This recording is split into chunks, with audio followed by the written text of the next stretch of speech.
of coming out and sitting here while I said nice things about her or waiting until there was thunderous applause. And she chose thunderous applause. So that means when I get to the point where I say her name, you guys have to cheer really loud. Okay, so I'm Emma Straub. I'm the owner here at Books Are Magic, but more importantly tonight I am, like all of you, a friend and fan of Priyanka Mattoo.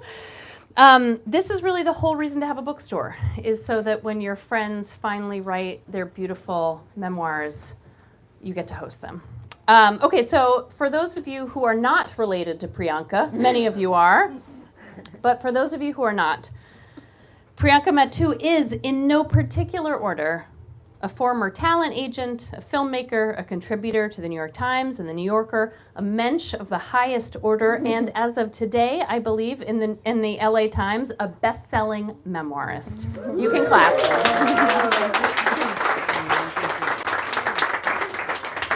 She lives in Los Angeles with her beautiful family, and yet somehow her entire family is here in this room in New York City.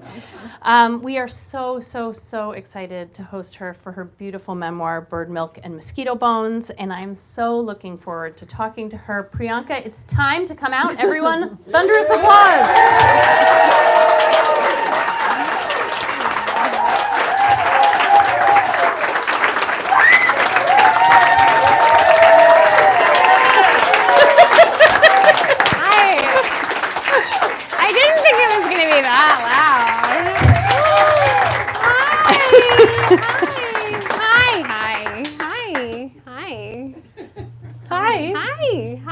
Hi, is this on? I think it's on. Okay. Yes. Yeah? Yeah. I'm so happy you're here. I'm so happy to be here. I was just thinking how I have friends that I met after I got married, and I'm like, oh, it's so sad you weren't at my wedding, and you're one of them, but now you know. It was basically like this, but with an Indian buffet. Yeah, I mean, okay, so that sounds better. Yeah. But this will do for now. Yeah, it was almost exactly like this. Okay, do you want me to start hurling questions at you immediately, or do you want to read to us first and then I will start asking you questions? Yes, why don't I read a little bit? Okay, yes ma'am. And I just hold this? Yes. Okay, sorry. Do you want me to hold it? No. Okay. It's totally fine. I'm going to read a little piece about my maternal grandmother, my Nani. It's called I'll Show You. You're so nice, Nani's older sister often told her. But your children, well, she'd disagree, half-hearted and loyal, but her sister wasn't wrong. Nani was the sweetest person I've ever known. I used to joke that she was the only nice person in our entire family. If you met the Cole girls, you'd understand. They're all brilliant and hilarious, but nice? Even the word is confusing. In a culture and family that value presence in our women, nice can imply a toothlessness or gullibility. It is the limpest noodle of compliments. And it's still impossible to call someone nice in front of my mother without her reflexive addendum, poor thing. In cataloging Kashmiri compliments for women, I grew up hoping to be tez, sharp, dratish, like a thunderclap, or zaharhish, like poison. Nary a mention of nice, gentle, or kind. Those traits were not necessary for survival. Our tumultuous history selected for tough cookies, and the Kashmiri feminine ideal was codified in the 14th century by our renowned poet Lal Ded. She was a mystic, prone to running off on her own, and it doesn't take a deep read to figure out what kind of lady she was. In my favorite Vuk, 127, she says, I can scatter the battalions of southern clouds, dry the ocean, play physician to the most lingering fever and cure it. But I can't knock sense into a fool. As the French have Mary Anne, their symbol of liberty, equality, and fraternity, Kashmiris have our beloved Lala, patroness of self-sufficiency, skepticism, and a powerful side eye. The irony, then, of my Nani, Lalita, or Lala Behen to her friends and family, sharing a name with her polar opposite. Unlike her namesake, Nani floated around Srinagar like Amelia Bedelia in a sari. One time she went for a walk, stopped at a friend's, and absentmindedly came back wearing one of the wrong shoes. Only one, but with a heel. And the other one was flat.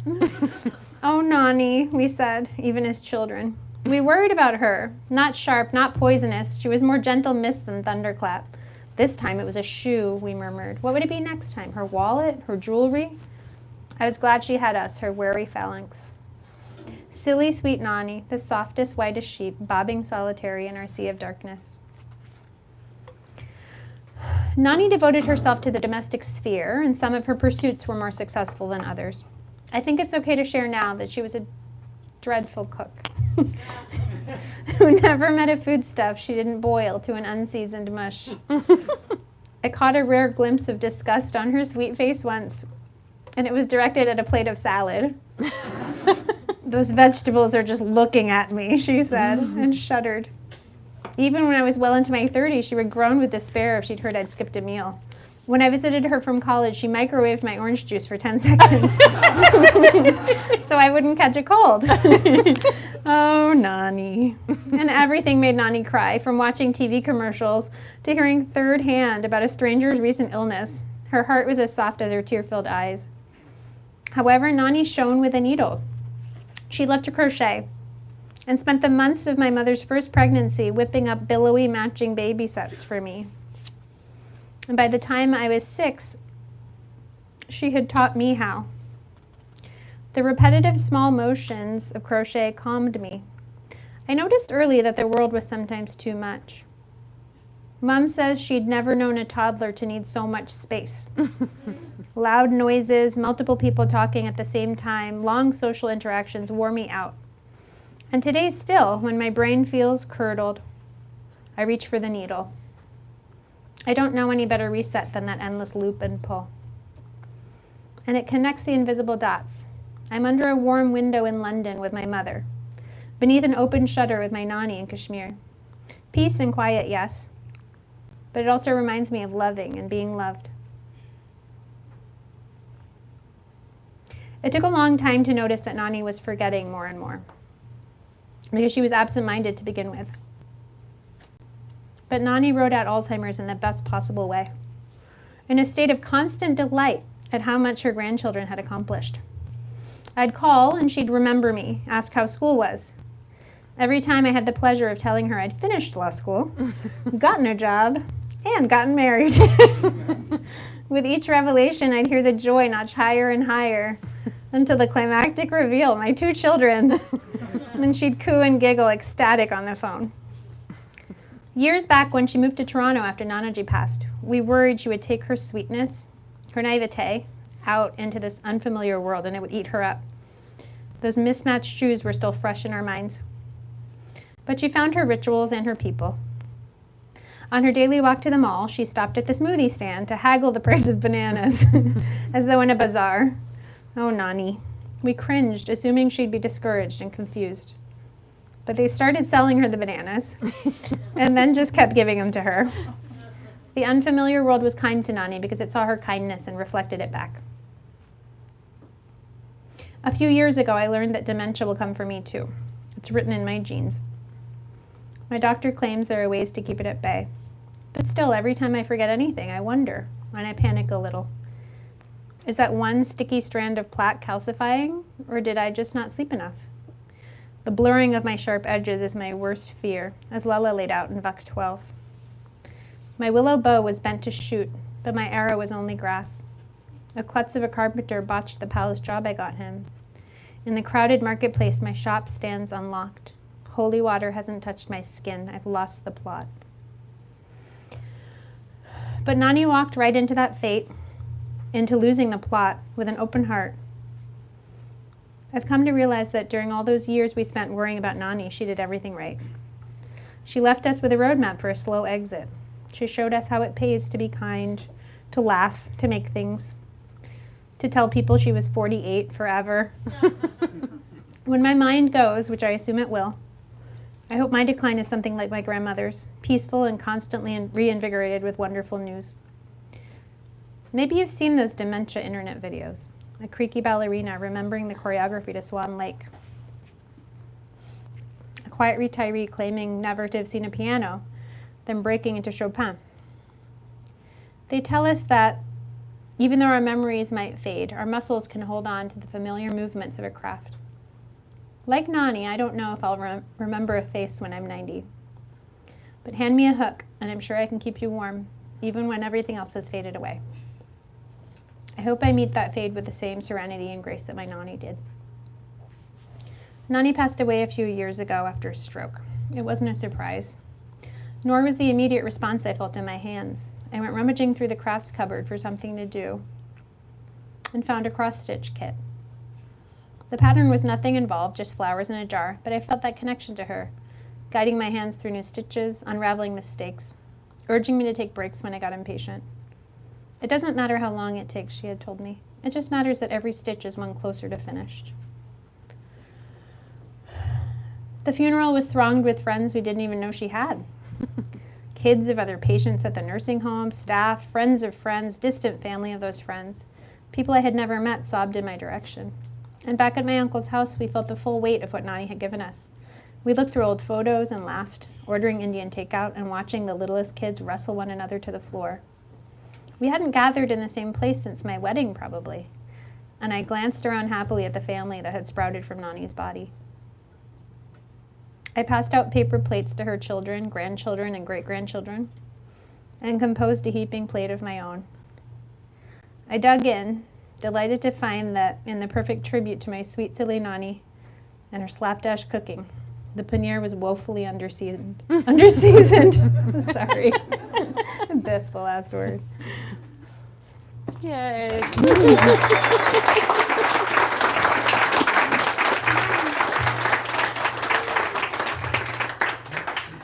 I'm glad that section ended the way it did, because when I first sort of understood that you were writing a book, I think in my head it was all about food. Like I don't know if that's if that was because the first nonfiction pieces of yours that I read were about food, but am I totally nuts? No, I sold a book called 16 Kitchens. Right. And it was supposed to be this lighthearted set of essays about family and food. And then I started writing it. And then all the real How'd that stuff. go? Yeah. Then I cried and screamed for like 2 years. Like walked around in a bad mood. And this is what came out. A proper book about my family. Right. So what I would love to hear you talk about that sort of that transition. Like so when you wrote the proposal, you were like, here's my tee. And then like go back to those 2 years that you just described, crying and screaming. You don't have to cry and scream. You can if you want. This is a safe space. We're with all of the internet. But at what point did it become clear to you that the book was going to be a different sort of book than you imagined? I think I just started writing. I started writing down the stories, right? And I went back and read them, and they had food in them, and I was like, this isn't enough. It wasn't boring, but I was like, it's just not, I'm not connecting with my own work. Why is that? And so I'd written a couple pieces, and I went back and I just kept asking why. I have a whole chapter about my relationship to tap water, which would normally be a food essay. Yeah. That could be a very cute food essay. And once I started asking why, it became a very strange and dark and wistful thing. Yeah. I'm so glad we didn't offer you Evian. Yeah, seriously. Well, I think actually the aversion is gone now that I wrote about it. That's kind of crazy, isn't it? Yeah. So I got to process really like everything I've ever experienced in writing the book, which was hard to go through, but I feel pounds and pounds lighter now that I have. So yeah, once I started asking why, all the ugly came out. all the scary stuff I think I had avoided for a long time came out, and I was like, well, that's going in the book. Yeah.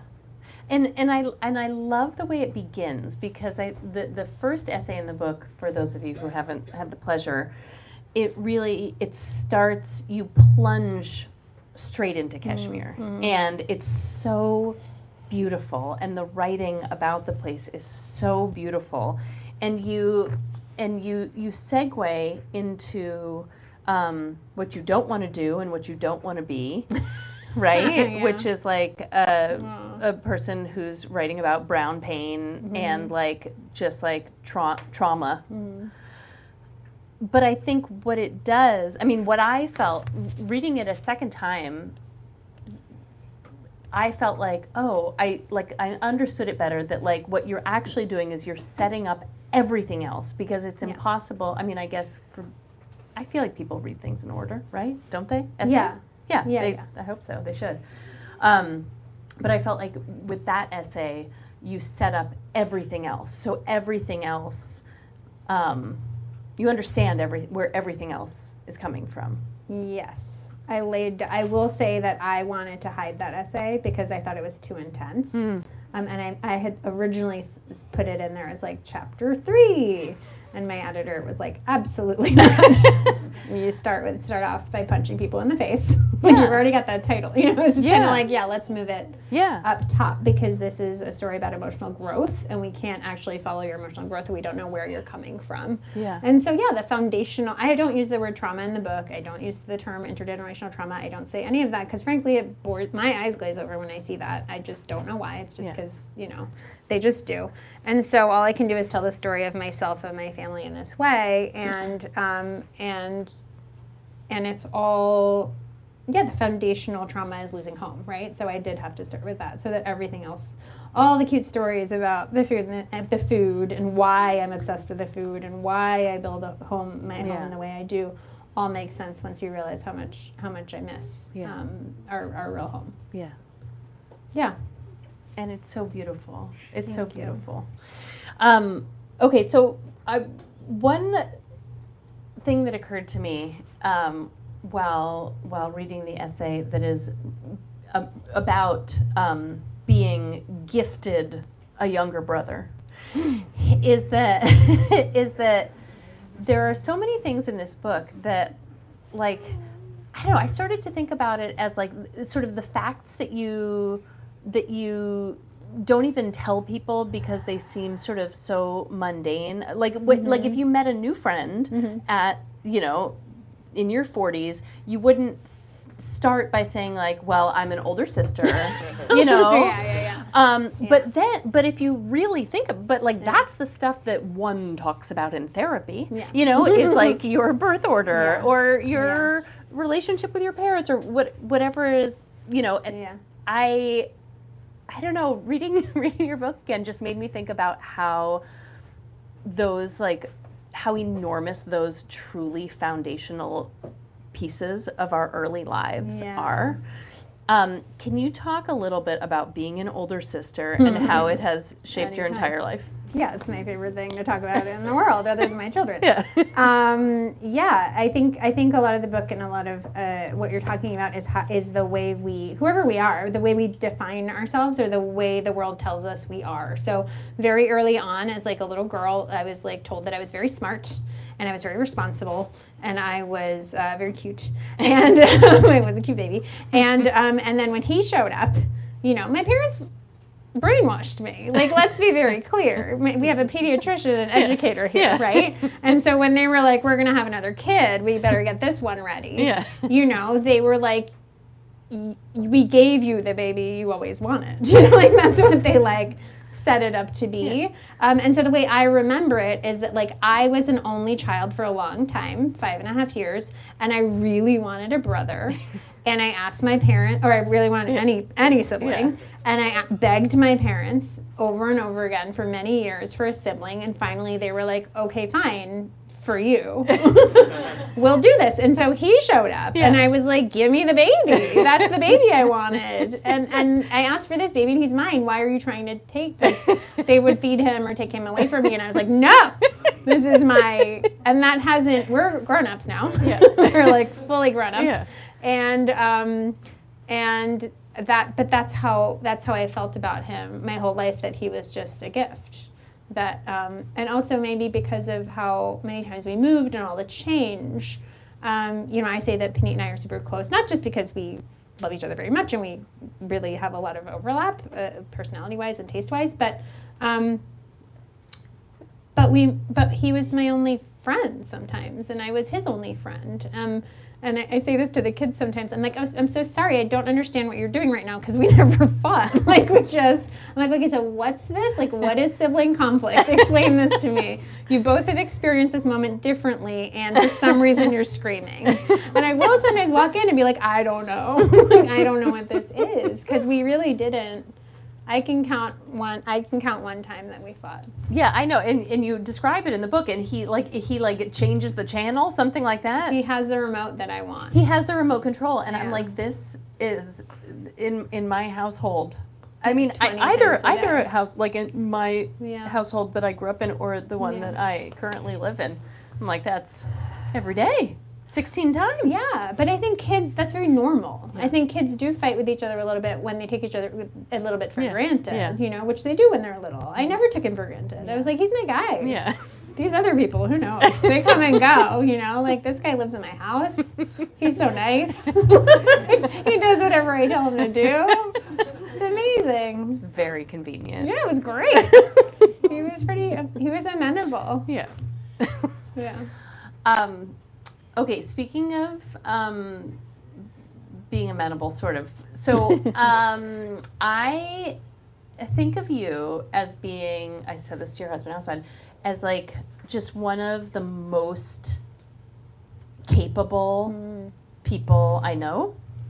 And reading this book really helped me understand like where a lot of that came from. Yeah, yeah. But so you have had, you know, you do have all these degrees and you've had all these jobs. True. True. But so what it like, I want to talk about your confidence because it's incredible. No, it's incredible, and it's deserved and earned. It wasn't always. It was just always. Yeah, I always. But had it was always there. Yeah. And like how did that serve you in the creation of this book? I really wish we could ask my parents these questions. So I'm like, how did you do it? They're in the second How row. did you We do can it? ask them anything. I know they did it. I know everything they did. It was maybe a time when most parents weren't making like really deliberate parenting choices. Yeah. And my parents made a lot of they'd be like, what are we trying to achieve here? Okay. And then there'd be a plan. And I was like, because I saw them do it with him. So I was like, oh, you did it with me too, right? So it was always very deliberate. So the confidence comes, I think, when you're little and you have a lot of responsibility and you execute responsibility, you very quickly are like, oh, I'm not just a kid. Yeah. Like, I'm a person in the world who can do things that like other people cannot do. So with all the moving, you know, it was like, okay, like your job is to X, Y, Z. I'd be like assigned little responsibilities. It was like, make that room look nice, or like help your brother make lunch, or whatever it was. I was like, I'm the third adult here. Like I fully felt like I was a grown up, like right, and not in a bad way. No. I was very, I had a lot of responsibilities and I embraced them. So I think just early on, I was like, look how much I can do. And I just carried that with me into actually doing stuff other than making lunch. I'm saying this in front of both your parents and your husband and your children. Do you parent the same way? I think so. I have an incredibly capable set of children who can really, I mean, I tell Dylan all the time, he's like ready for a job. Yeah, I know. We were just discussing it actually in the office. He's like, if you lived closer, I would hire you. I know. It's like a shame we have to wait a couple years for like a work permit, but this guy's ready. Yeah. He's like very, very, no, they do know how to, I think part of the goal of parenting is to make sure that they're okay on their own, that they like love me and I love them, but we want them to be responsible people who don't, you know, responsible adults who know how to do things. Yeah. Not yet. Not yet. Okay, this is related, sort of. So, as you evolved into being a memoirist, how did you get comfortable, or perhaps you were always comfortable with the idea of sharing things that were so personal and that were, I mean, your stories, but your family's, you know, stories from your family? Did you always, like, did you feel like they were your stories to tell. I know the recipe was hard to get. But were there other things too that you felt like, I don't know. Yeah, I think part of the mission when I started writing all the stories down was because we come from like a really rich culture that's like scattered but has a very, very robust oral storytelling tradition. My parents told me stories that I repeated to my kid, we constantly are telling family stories and repeating them, and so they're burned into my brain in a way that I really love, because I'm like, this is our history, this is our personal history, this makes us who we are. Yeah. And then because we are so scattered, I was like, I better write these down, because otherwise we're gonna lose them. And so once I did start writing them down, it was really, really important to me that it not just be my perspective, that I include everyone in it. So I had many Zooms with my dad and my mom to go through various stories, get their perspective, get their like how they felt about certain memories, whether we remembered things the same way. I Zoomed with my Mossies, about like talking to them about their experience with me when I was little. So it was really a group effort. Like I wrote it all down, but I hope you feel in the book that I talked to like an army of people. Yeah. I like reported, really. Yeah. I like reported it out. I talked to like 50 people probably to write that book. So, okay, so All that's family interesting. members. So that, but when you're reporting a memoir, if you're Zooming with your dad Yeah. and you say, I remember it this way, Yeah. and he remembers it that way, then do you feel like you need to include sort of both sides of this memory, or like do you feel obligated? Or if you're like, Totally. sorry, my version is better, or what, whatever it is. Like, do you feel like you owe it to the other people involved to? Yeah.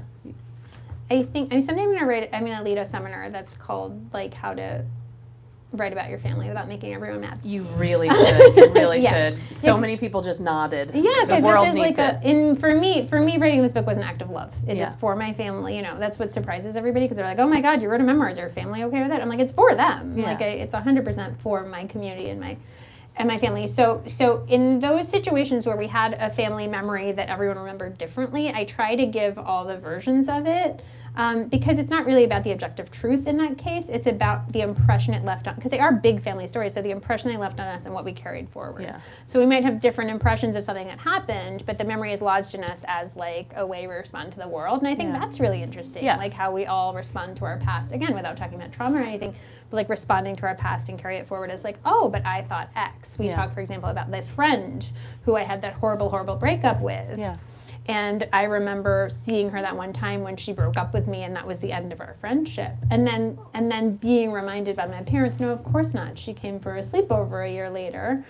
And I was like, oh my God, like, but my heart was broken. Yeah. Like that didn't count for me. Yeah. That didn't happen for me.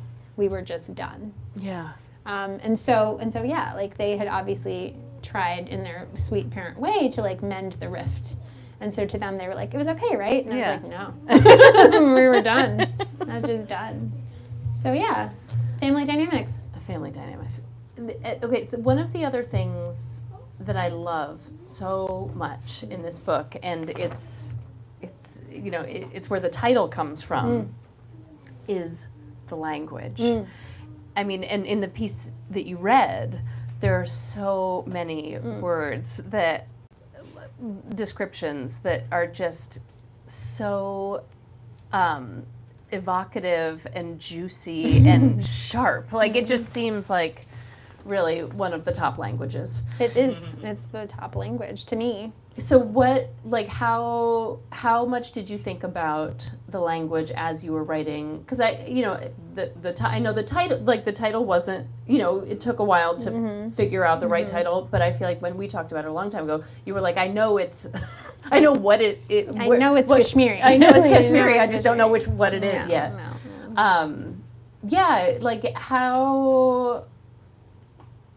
I don't know. What, like that to me seems like one of the most delicious parts of this book is all the Kashmiri that's in here. Yeah, I'm glad I could sprinkle a little in. Like I said, there's no real written form. There is, you can write it phonetically, and then there is like an ancient kind of script called Straub, which some people, like, who knows, we just speak it. We talk a lot, like as a people, we're talkers, And I was so glad I could sprinkle some of that into it, because even though I write and work and speak in English, I like to think that a lot of my personality is shaped by this language, which is very warm and loving, but like lots of jagged edges. It's like a funny mosaic of mirrors and sharp and intense and violent and strange and fierce and loving. And it operates at an 11 all the time. There's no gentle Kashmiri. You don't like sit around like sweetly talking to each other about anything. It's always like hearing two Kashmiris talk is like, are they fighting? Or they love each other, but what are they? You know, there's a lot of, it's a high energy language, and I hope that I captured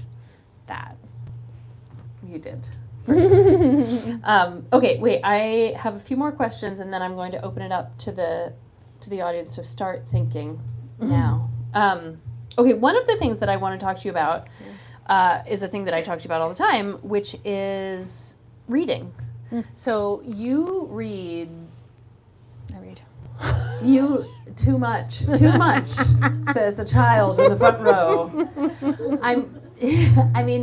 I would say you read more than most booksellers I know. Yeah. Like you read more than most humans I know. Yeah. And I know a lot of people who read a lot of books. Have you always been that way since day one? Yeah. And My parents just like it. yeah, no, they're nodding so proudly. Yeah. Can you Explain. sort of describe? Well, yeah, just like your relationship to books and like what it was, you know, when you were a child and what it is now. Because I feel like even people who read a lot as children, often when they become adults, they don't read like that, but you still do. Yes. So- Oh yeah. I read like a I'm a bookworm. Yeah. I read like a crazy person. It's all I do. It's my only interest. I love to read, and I always have. I learned to walk in a library, supposedly. We have not fact checked that, but that's the family story. I was a kid bringing home like 30 books from the library, reading them all, inhaling them, and demanding we go back the next day.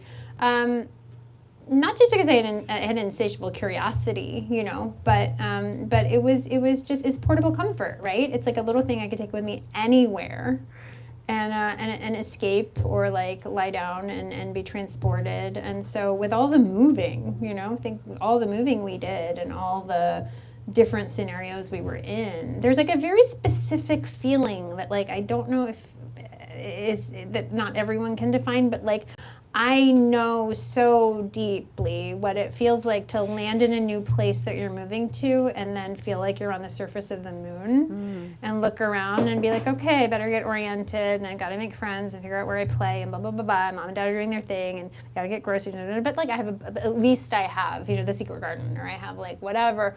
And that's just the tone, like that's the lovey. The books are the lovey, and they've always been the lovey, and they still are. I mean, I find them I don't find screens relaxing, so at the end of the day, I know it's very comforting to maybe people who grew up watching more TV to watch TV. I don't watch TV, I read. And so it's not something I say with like, I always get a weird response where it's like, oh, I should read more. I'm like, should you? Like, you have your own comfort thing. Like, your comfort thing might be like knitting, or there's a million things you can do to make yourself cozy at the end of the day. Like, I just have one. Yeah. I have one, and it's reading, and it always has been, and it always will be.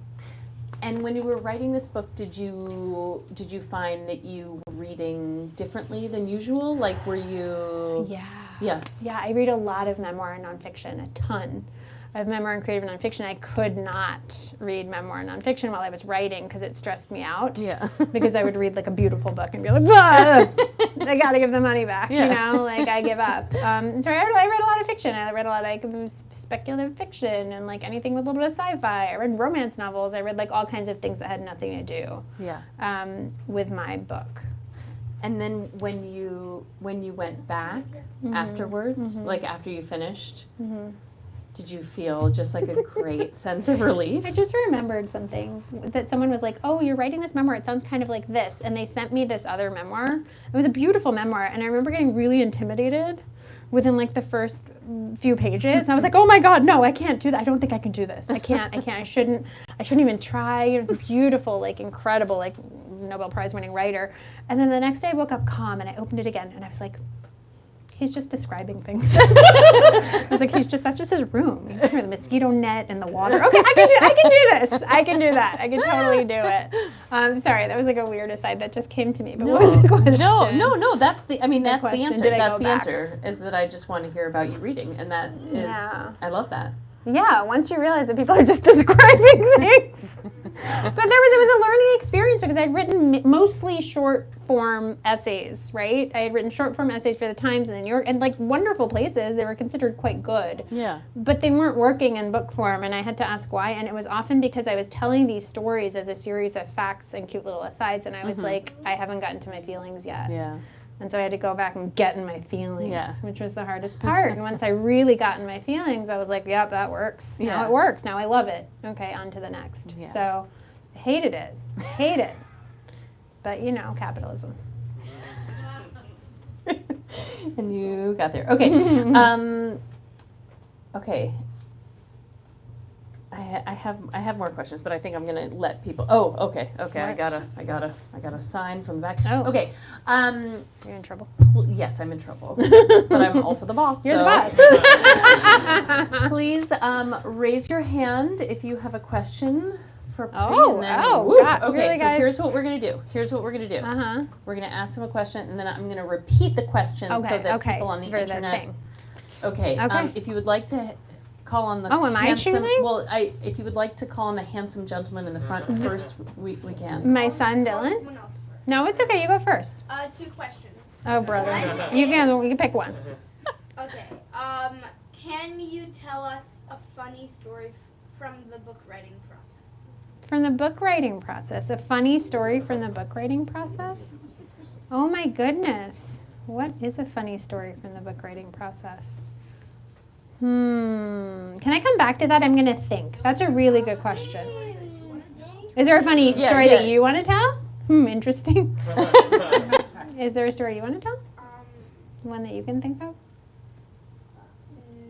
No. Okay, let's think about it and come back. Oh yeah, I remember when you tried maybe 6 months ago. Oh boy. When you tried to read me some of it from Kindle, and then you just had to skip over a ton of it because you said it was inappropriate.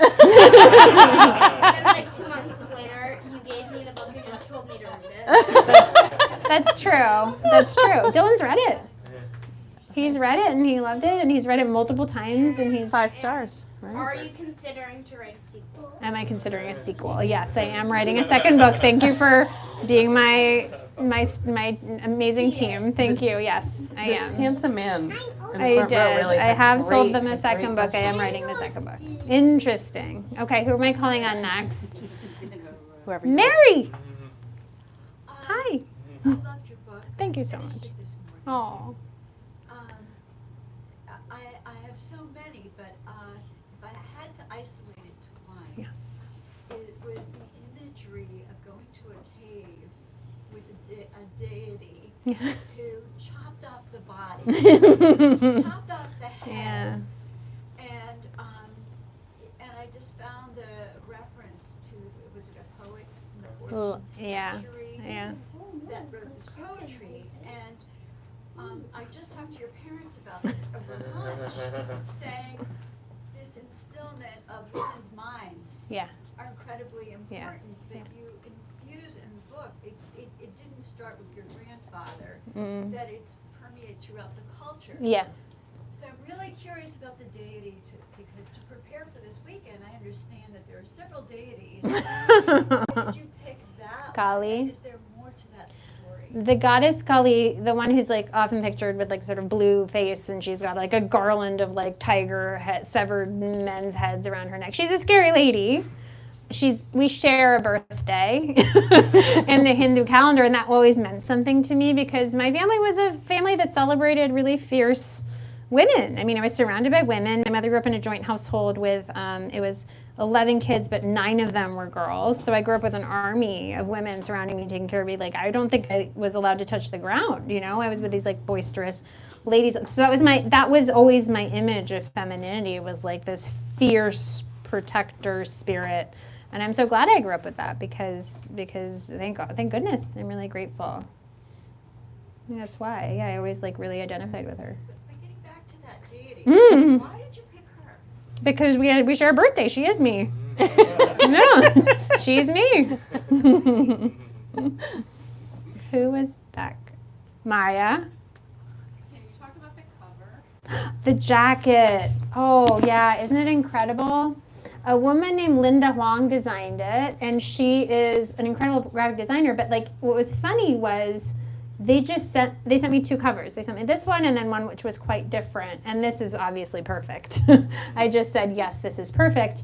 And then I heard from her, and then she wrote me a note saying she also grew up like I did, moving so much all over the world. And so she immediately sort of like locked in on the idea. Remember I told you about what it's like to like land in a new place, look out the window and be like, am I on the surface of the moon? But she was like this picture window looking out into a strange, like unfamiliar, but like kind of intriguing world. Yeah. She managed to capture it right away. I mean, this was basically, I think we resized something and we maybe put a memoir here to point out that it wasn't a novel, but that was it. And man, I'm getting a really nice response. It's perfect. It's perfect. I did consult with you guys. I was like, this is amazing, right? And they were like, yeah, it's going to look great on the shelf.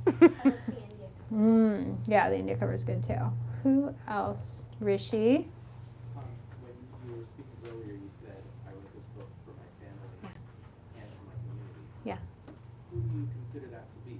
How would you articulate that? My community? Yeah.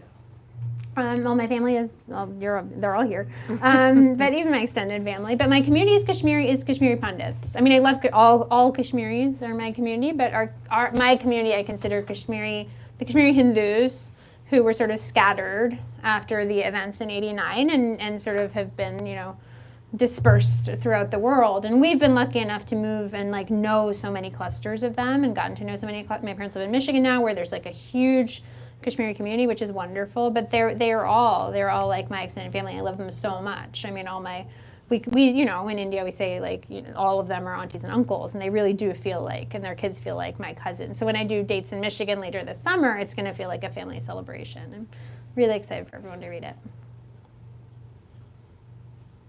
Someone back there. Hi. Were there any writers or books that you were inspired by? Books that I was inspired by.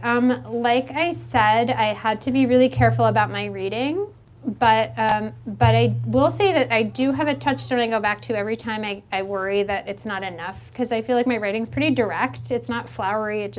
I'm just reporting what happened and how I feel. And so I always go back to Laurie Colwin. Whenever I feel a little like I'm overworking the dough, I go read Home Cooking. I go take a couple of days, I read Home Cooking, which is like her essays on like food and family, and then I like read that, I reset, and I come back to the work. So that was probably the one. Her novels are very good. Incredible. Too. I love it. Happy All the Time. Are you kidding? Maybe you should write some novels too. No. Real life is so interesting. I love it. Okay, but it's also fun to make stuff up. It's fine. We can talk You're about it. great at it. You're great at it. Yeah, Geetika. Hi. We've never met, but yeah. This is just kind of a fun question, but I left Srinagar the last time I was there was when I was 3.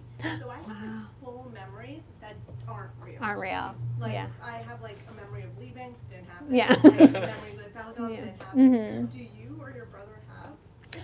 I have a lot of memories of it because I was 9. But those.